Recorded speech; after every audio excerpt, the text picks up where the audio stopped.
Assalamualaikum warahmatullahi wabarakatuh. Perkenalkan nama saya Siti Hamidah. Saya dari Universitas Diponegoro, jurusan Oceanografi angkatan 2019. Kali ini kita akan masuk konten hibernasi, hidrodinamika bersama Nona Siti. Jadi apa aja sih yang kita mau bahas di hibernasi kali ini, yaitu konsep dan prinsip dasar hidrodinamika. Oke.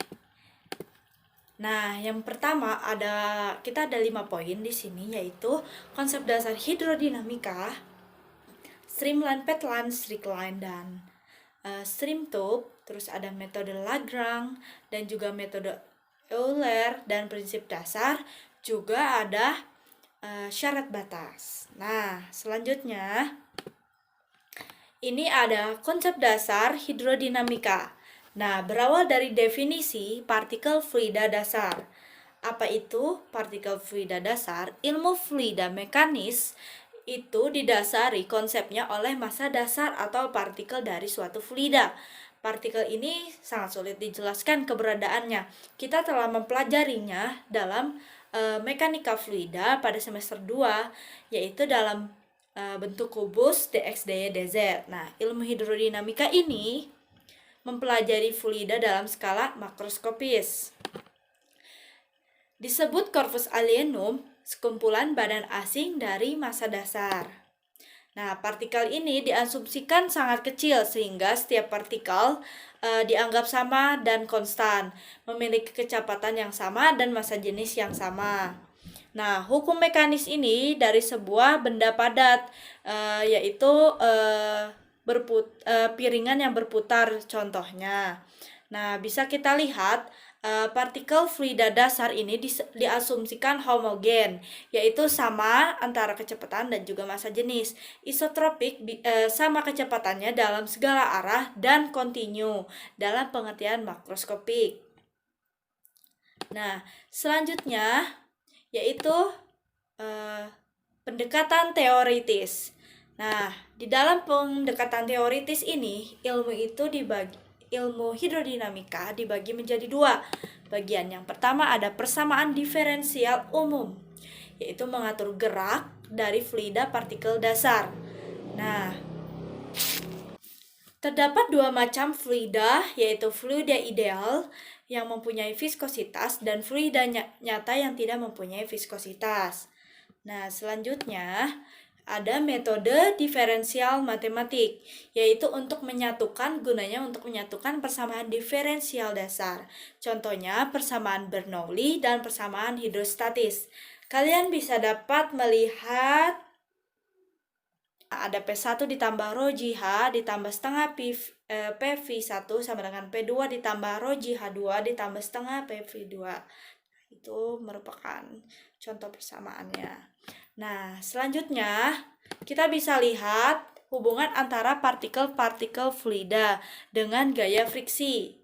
Nah, apa saja gaya yang bekerja? Yang pertama ada gaya tekan. Gaya tekan adalah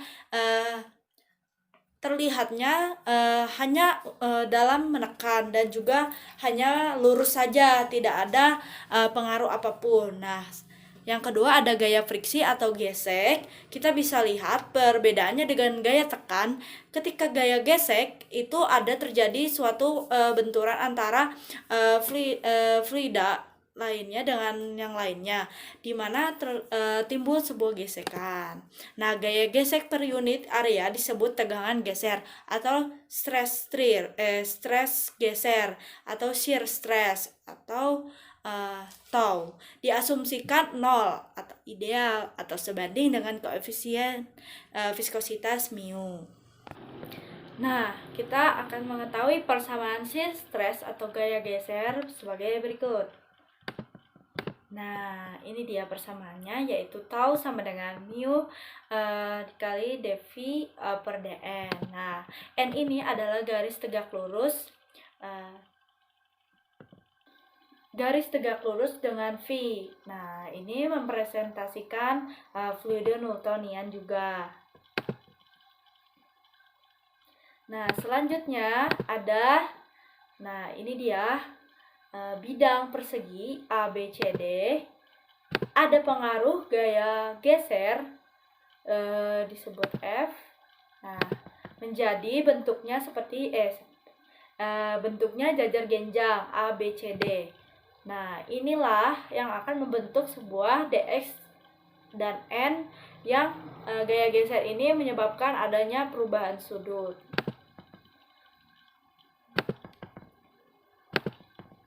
Modulus shear yaitu rumusnya itu tegangan per regangan. Di sini tegangannya itu F per A dan regangannya tan D per D theta.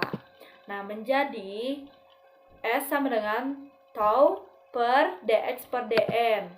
Kita tahu bahwa rumus jarak yaitu kecepatan dikali waktu. Maka S sama dengan tau sama dibagi du dikali dt per dn. Nah, kita tahu satuan S sama dengan n per m persegi, meter persegi. Nah, satuan mu adalah ns per meter persegi. Maka mu sama dengan sdt. Seperti itu teman-teman. Selanjutnya, maka kita akan mengetahui rumus tau sama dengan mu dV per dn. Mengapa dV? Karena setiap gaya geser itu dilambangkan dengan V. Nah, semua itu V, jadi dV. Nah, inilah yang menyebabkan hubungannya dengan fluida Newtonian, di mana ada grafik yang menunjukkan sebuah sensor viskositas ini linear terhadap dx dn dan tau dan kovarian. Nah, selanjutnya ini kita bisa melihat kubus tadi, yaitu dx, dy, dz, di mana di sini ada vektor kecepatan u, v, dan juga volume dx, dy, dz. Nah, dari sini kita akan mengetahui bahwa berat jenis rumusnya itu rho dikali G. Nah, kita akan mengetahui penjabaran massa jenis, penurunan rumus massa jenis dengan berat. Rumus berat kita tahu M dikali G. Nah, W ini diturunkan menjadi rho Vg. Dari mana rho Vg ini? Dari rumus. Nah, rho Vg ini dari rumus M sama dengan rho dikali V. Maka W sama dengan rho dikali V dikali G. W sama dengan rho G dx dy dz. Dan menjadi W besar menjadi W sama dengan W omega dx dy dz, di mana ini dinamakan berat dari elemen. Nah, selanjutnya kita mengetahui tekanan sama dengan F, yaitu dari arah X, Y, Z. Nah, maka dou P per dx, dou P per dy, dan dou P per dz. Nah, inilah yang dinamakan tekanan dari X, Y, Z. X, Y, Z. Nah, selanjutnya kita masuk ke streamline, pathline, strict line, dan stream tube. Nah, di sini teman-teman ada streamline. Apa itu streamline? Nah, streamline adalah garis yang bersinggungan pada setiap titik menuju vektor kecepatan dengan waktu T. Nah, ini persamaannya yaitu dx dibagi per u x, y, z, t0 sama dengan dy v x, y, z, t0 sama dengan dz w x, y, z, t0 sama dengan 0. Nah, apa sih perbedaannya dengan pathline? Pathline itu lintasan yang menghubungi satu titik dengan satu titik lainnya pada selang waktu tertentu. Nah, kita akan mengetahui persamaannya.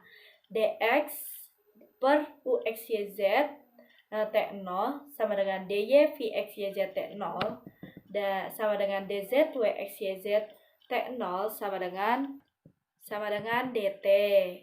Nah, kita lanjut. Yang selanjutnya ada streamline. Nah, ini streamline itu gambarannya seperti ini, dimana yang garis yang melengkung itu dinamakan streamline, dan panah-panah yang ada di samping-sampingnya itu velocity vector. Nah, selanjutnya ada path line. Nah, kita ini dalam representasi grafik ya, teman-teman. Nah, ini yang dinamakan path line. Nah, selanjutnya kita akan membahas streak line. Streak line adalah kumpulan titik-titik partikel fluida yang konstan dan terdapat jenis fixed point dan fixed line. Nanti gambarnya bisa kita ketahui. Dimana kalau stream tube adalah gabungan dari streamline, path line, dan streak line yang terbentuk sebuah tabung nantinya. Kita bisa lihat gambarnya di slide selanjutnya. Nah, ini dia gambar streak line ya teman-teman. Jadi gambarnya itu penggabungan dari titik-titik garisnya. Nah, ini ada stream tube. Nah, yang tadi kita bilang tadi yang akan membentuk sebuah kubus, ada streamline dan velocity vector. Selanjutnya ada aliran steady dan aliran unsteady. Nah, perbedaannya apa? Mari kita lihat. Perubahan kecepatan terhadap waktu adalah 0, itu untuk steady. Sedangkan aliran unsteady adalah terjadi perubahan kecepatan terhadap waktu. Nah, tidak terjadi perubahan terhadap kecepatan yaitu steady, di mana persamaannya yaitu dou v per dt sama dengan 0 karena tidak terjadi sebuah kecepatan.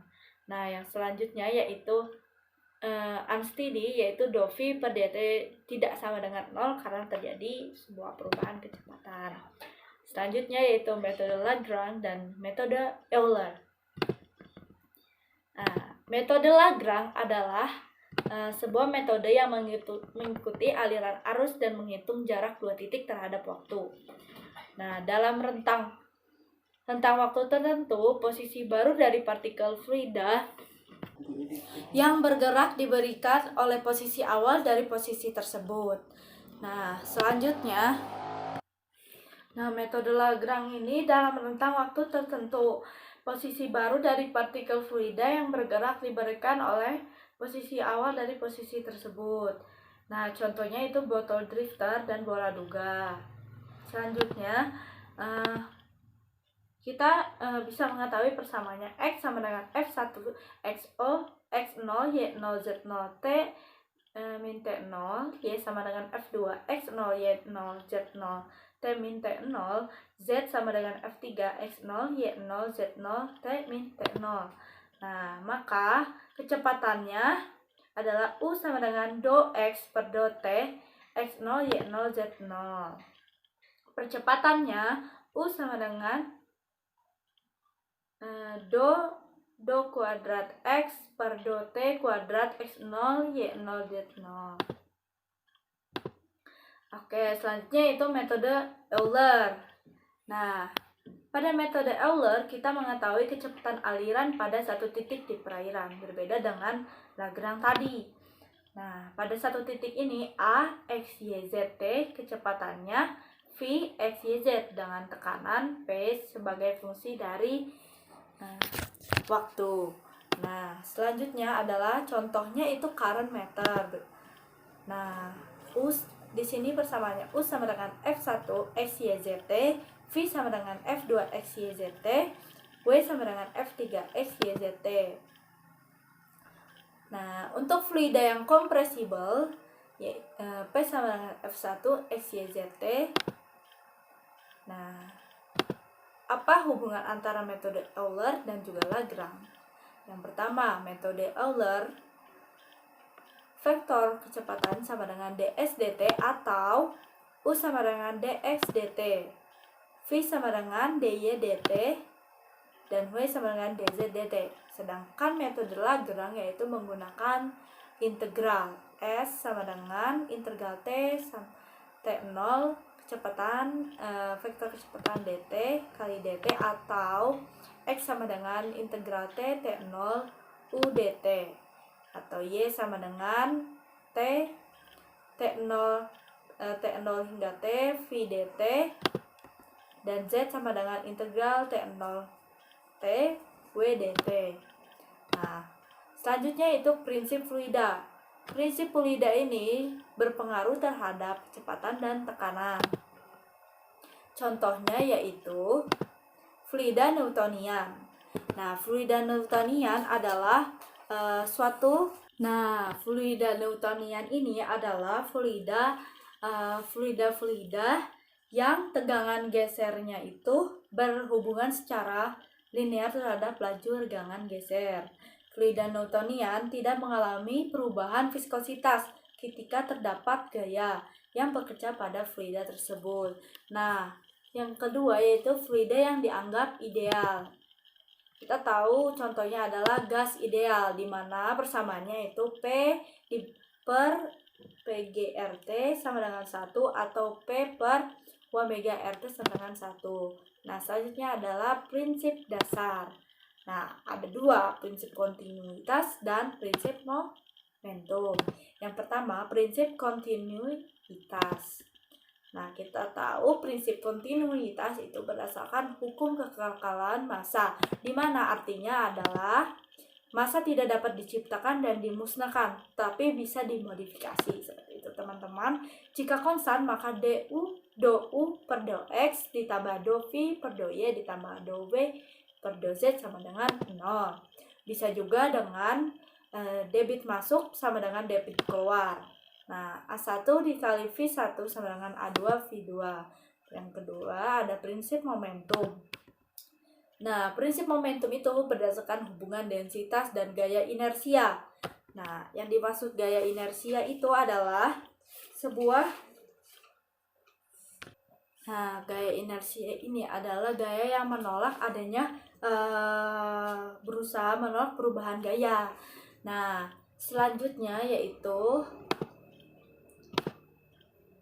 jika konstan, maka prinsip momentum ini dou per dou x ditambah dou v per dou y ditambah dou w per dou z sama dengan 0. Nah, gaya inersia yaitu fx sama dengan rho dou per dou t, fv sama dengan rho dou v per dou t, fw sama dengan rho dou w per dou t. Rumus momentumnya yaitu P sama dengan M dikali V. Masih di dalam prinsip momentum, maka terjadilah sebuah rumus momentum yaitu P sama dengan M dikali V sama dengan menjadi F sama dengan M dikali A sama dengan M dikali dou df per dt sama dengan rho V df per dt. Nah, kita bisa lihat persamaannya.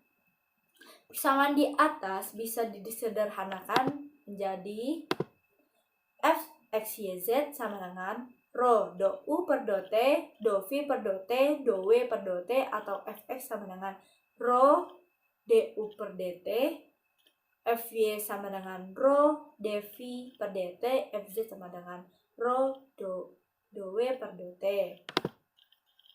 Nah, selanjutnya yaitu ada syarat batas. Apa aja sih syarat batasnya? Ada 3. Yang itu yang utama. Yang pertama, pada permukaan yang bebas di mana tekanan sudah diketahui dan persamaan untuk tekanan atmosfer sudah diketahui juga. Masalah untuk gelombang, dorongan atau kecepatan antara angin dan air pada permukaan adalah masalah spesial variasi dari tekanan pada permukaan bebas dihitung. Yang kedua, pada sebuah batas padat ketika fluida tidak dapat melewati atau keluar dari batas.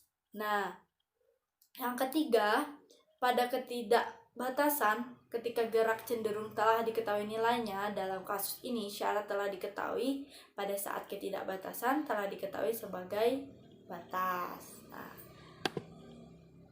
selanjutnya ini buat yang konsep dan prinsip dasar. Dan selanjutnya ada yang kedua, yaitu ada gerak elemen fluida dalam rotasi dan tak rotasi. Nah, kita harus mengetahui dulu teman-teman. Kita buka slide-nya. Nah, ini dia. Yang pertama ada pengenalan jenis-jenis gerak. Gerak dari elemen fluida yang berjalan sepanjang alur mereka sendiri sesuai sesuai dengan posisi dari tiap jenis gerak utama yang berbeda. Arti dalam istilah fisika dari gerak ini yang diberikan pertama kali dengan pertimbangan masalah yang sederhana dari elemen fluida 2 dimensi, di mana semua kecepatan adalah paralel pada sumbu OX dan hanya tergantung dari Y. Nah, selanjutnya ada elemen persegi ABCD yang sangat kecil sekali dengan dari area dx dy pada saat waktu T, dan elemen yang sama ketika waktu T plus dt A1 B1 C1 D1. Nah, ini analisa dasar gerakan partikel fluida yang berbeda. Ini adalah gambarnya, teman-teman bisa dilihat. Oke, yang selanjutnya ini adalah elemen fluida tersebut, pergerakannya partikel mengalami pergerakan partikel sehingga terjadi 3 gerakan secara yang berurutan. Nah, apa saja? Translasi, deformasi, dan rotasi. Nah, selanjutnya yaitu ada translasi, perpindahan tanpa terjadi perubahan bentuk. Dia hanya berpindah tempat saja tanpa terjadi perubahan bentuk. Ini adalah contohnya, yaitu terjadi perubahan B menjadi B1 dan A menjadi A1, C menjadi C1 dan D menjadi D1. Nah, hanya berpindah tempat saja. Jika X, Y, dan Z adalah koordinat dari A saat waktu T, kemudian X plus DX, sigma X, Y plus sigma Y, dan Z plus sigma Z adalah koordinat pada saat waktu T plus sigma T. Perpindahan gerak yang digambarkan oleh persamaannya itu sebagai berikut. Bisa dilihat.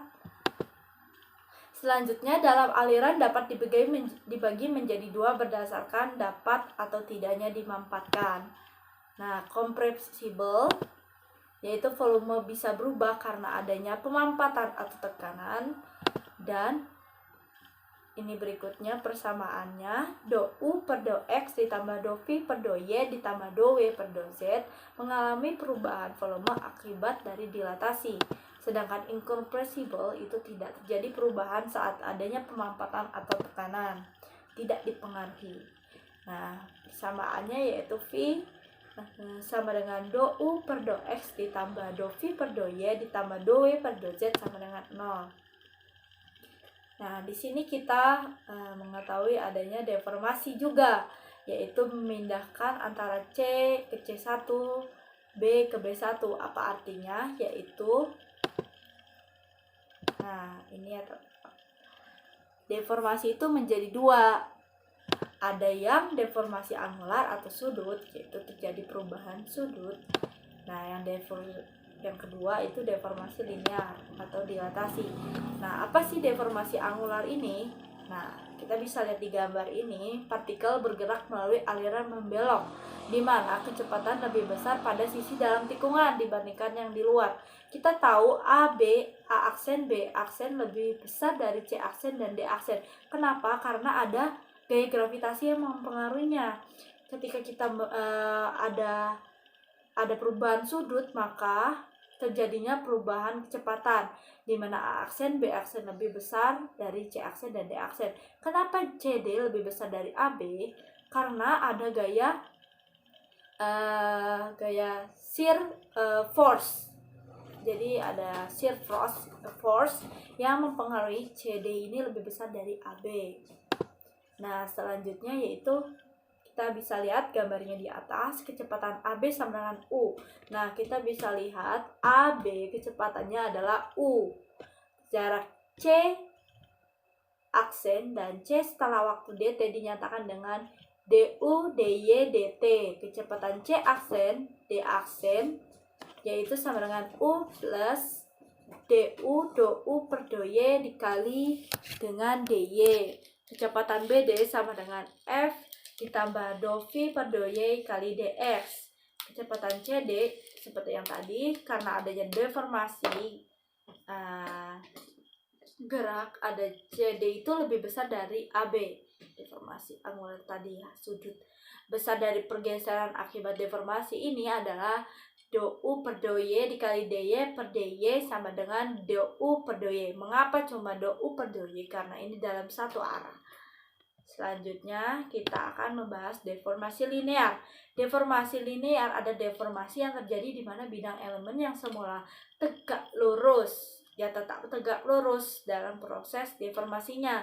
Deformasi ini tidak mengubah sudut dari elemen yang ada, tidak seperti angular. Nah, berikut sketsanya, teman-teman. Nah, akibat dari do V per do Y dikali dy ini dibagi per do Y. Nah, ini nilai negatif pada arah yang ini. Do V per do Y dikali dy itu diperlambat, berbeda dengan U ini, berbeda dengan U. Nah, nilainya positif atau dipercepat karena ini adanya terjadi perubahan. Nah, selanjutnya ini adalah penjelasan dari yang tadi. Bangun ABCD terdeformasi menjadi bangun D aksen, C aksen, E. Kecepatan partikel dalam arah Y sama dengan AD sama dengan V. Kecepatan partikel arah Y, BC sama dengan V plus dV. V ditambah do V per do Y dikali do Y. Nah, perubahan V dalam arah X ataupun U dalam arah Y diabaikan dari nilai do V per do Y dikali do Y dan do U per do X dikali dx tidak tergantung terhadap waktu. Nah, besar kecepatan transformasi linear dinyatakan dalam arah Y sama do V per do Y dikali dy, arah X do U kali do X kali dx. Nah, suku perubahan posisi akibat deformasi linearnya do U per do X dx dt dan do V per do Y dy dt, di mana X itu U yaitu V. Seperti itu. Nah, ini ada gambar, contoh gambarnya yaitu harga dari deformasi angular dinyatakan dalam jumlah air tiap kecepatan angular sepanjang garis. Perubahannya masing-masing dalam 2 dimensi. Ada do U per do Y dan ditambah do V per do X. Nah, yang selanjutnya adalah rotasi. Apa itu rotasi? Rotasi adalah perputaran sebesar sudut. Jadi perputarannya itu berdasarkan titik koordinat. Adanya titik koordinat supaya dia bisa berputar dengan baik. Memutar garis diagonal A, C dan B, D menjadi A aksen, A1, C1, C2 dan P2, D2. Bisa dilihat di gambar. Nah, rotasi perputaran partikel ini ada deformasi tanpa rotasi, ada rotasi tanpa deformasi, dan rotasi dan deformasi. Gambar yang paling kiri itu deformasi tanpa rotasi, di mana persamaannya do U per do Y min do V per do X sama dengan 0 dan du per dy tambah do V per do X tidak sama dengan 0. Itu untuk deformasi tanpa rotasi. Dan rotasi dengan tanpa deformasi itu berbeda, yaitu di mana do U per do Y min do V per do X tidak sama dengan 0. Nah, do U per do Y ditambah do V per do X sama dengan 0. Berbeda dengan tadi deformasi tanpa rotasi. Dan ini ada rotasi dan deformasi. du per do Y min do V per do X tidak sama dengan 0. Begitu pula do U per do Y ditambah do V per do X tidak sama dengan 0. Karena terjadinya rotasi dan deformasi. Nah, untuk rotasi, do U per do Y min do V min do V per do X. Nah, ini terjadi perubahan. Sedangkan irasional tidak terjadi perubahan, di mana do U per do Y min do V per do X sama dengan 0. Nah, ini dia koordinat 2 dimensi. Kita bisa lihat gambarnya, terjadi deformasi angular pada kanan atas ini, A aksen, B aksen, C aksen, D aksen, dan translasi pada A, B, C, D. Di mana translasinya kita bisa lihat dari garis ini. Itu merepresentasikan sebuah translasi. Nah, kita lanjut teman-teman, ini ada persamaannya, bisa dilihat. Nah, ordinat inisial. Nah, ini buat persamaan dua dimensi, dimana yang pertama itu terhadap sumbu x plus dx plus u dt plus do u do x dx dt ditambah setengah do u per dy do y plus do v per do x dy dt min setengah do v do x min do u per do y dy dt, dimana untuk sumbu x laju deformasi angular plus untuk do u per do y dan do v do x dikali dengan dy, dan sumbu x juga laju rotasinya dikali dengan dy, dimana minus untuk do u per do y. Sedangkan sumbu y plus dy, dimana laju deformasi angularnya dikali dengan sumbu dx, dimana positif untuk do u dy, do v, do x, dan minus untuk do u do y. Mengapa untuk do v, do x positif? Karena di luarnya sudah ada minus untuk setengah. Nah, selanjutnya pergerakan 3 dimensi. Berbeda dengan 2 dimensi tadi. Di sini ada sumbu x, y, z. Bisa dilihat teman-teman, terjadi perbedaan di mana untuk sumbu x di sini, di dalam sini tidak ada perkalian terhadap dx, adanya dy, dz, tetapi ada pembagian dengan do x. Nah, teman-teman bisa dilihat untuk sumbu x, dan sumbu y juga seperti ini, y ditambah do y tambah v dt sama ditambah do v do y dy dt ditambah setengah do w per do y tambah do v per do z dikali dz ditambah setengah do v per do x tambah do u per do y dikali dx ditambah setengah do v per do x min do u per do y dx min setengah do w per do y min do v per do z dikali dz. Nah, untuk z juga sama, bisa dilihat. Oke. Nah, dari persamaan tersebut, koefisien deformasi linear atau dilatasi dapat dijelaskan sebagai A sama dengan do u per do x, B sama dengan do v per do y, C sama dengan do w per do z.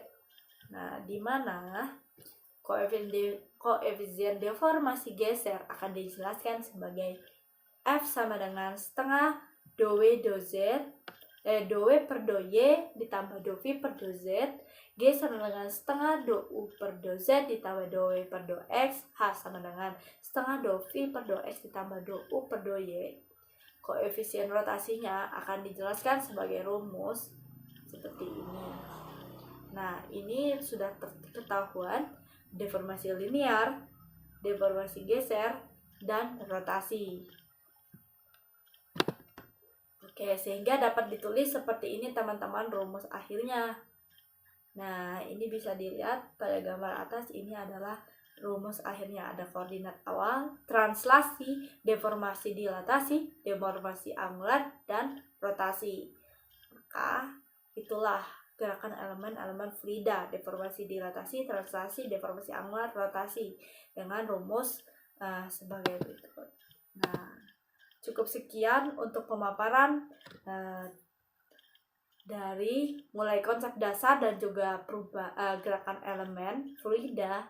Mohon maaf apabila saya banyak kesalahan, karena saya merupakan sama-sama masih belajar, karena saya adalah mahasiswa yang masih sama-sama belajar. Mohon maaf apabila ada kesalahan. Hanya sekian hibernasi kali ini. Assalamualaikum warahmatullahi wabarakatuh. Terima kasih.